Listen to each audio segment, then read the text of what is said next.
A morte de um farmacêutico sergipano de 44 anos por uma recorrência de Covid-19 em nossa capital, Aracaju, se tornou o primeiro caso documentado do tipo causado pela doença no país. E um estudo foi realizado. Para mais detalhes sobre especificamente este estudo, vamos entrevistar nesse momento a doutora Amélia Maria Ribeiro de Jesus. Doutora Amélia, ela é uma das líderes desse estudo. Ela é professora do Departamento de Medicina da Universidade Federal do Estado e pesquisadora do Laboratório de Imunologia e Biologia Molecular do Hospital Universitário de Sergipe. Agora, uma questão muito séria para conversar com a doutora Amélia. Decifrar o novo coronavírus, suas consequências. E essa tem sido uma tarefa muito intensa, muito árdua para esses grandes profissionais da saúde e da comunidade científica. Doutora Amélia, seja muito bem-vinda. Boa tarde para você, Amélia. Boa tarde, Sérgio. É um prazer estar aqui. Obrigada pelo convite. E o prazer é nosso, doutora Amélia. Mas nos conte, é um estudo, digamos assim, por ser uma doença tão nova, ela é tão recente, esse estudo, ele é lento, ele é progressivo, ele é gradativo. Como é que isso tem acontecido? Como é essa evolução desse estudo, doutora Amélia, por favor?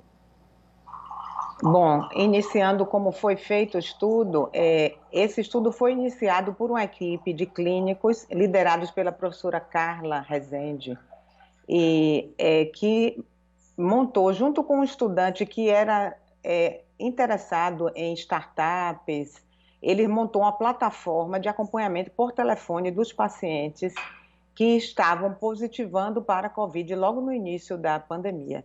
Então, o estudo recrutou pacientes de março até julho de 2020.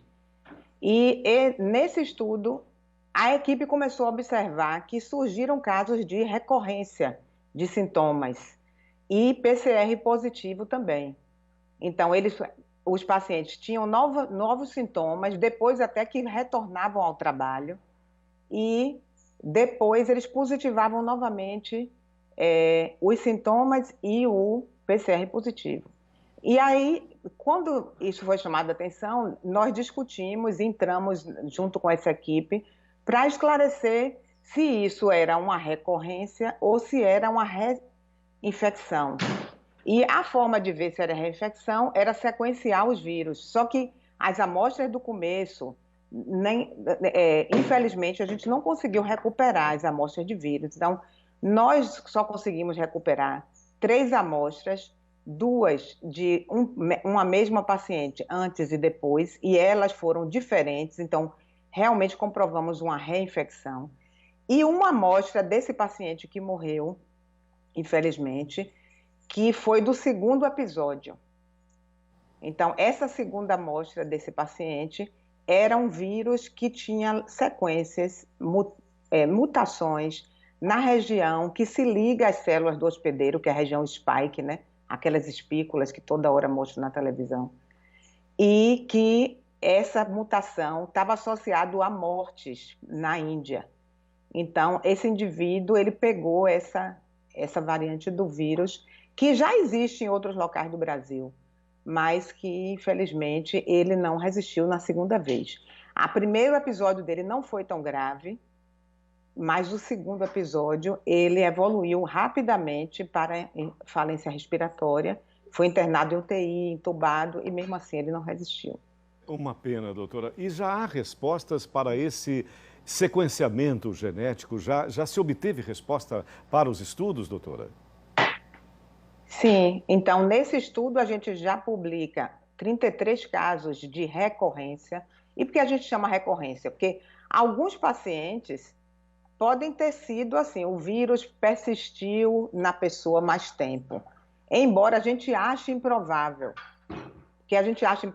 Porque eram todos profissionais de saúde e eles ficavam bons, voltavam para trabalhar e novamente tinham sintomas.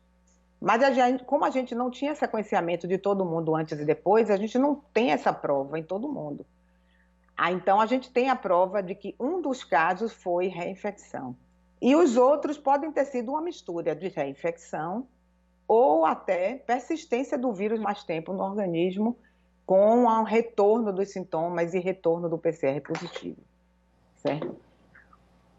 Certo, doutora Abélia, preciso agradecer sua presença, muito obrigado. Boa sorte no sequenciamento desses estudos e tudo mais, nas consequências do estudo. Agradecemos sua contribuição. Muito obrigado, doutora, e uma ótima tarde.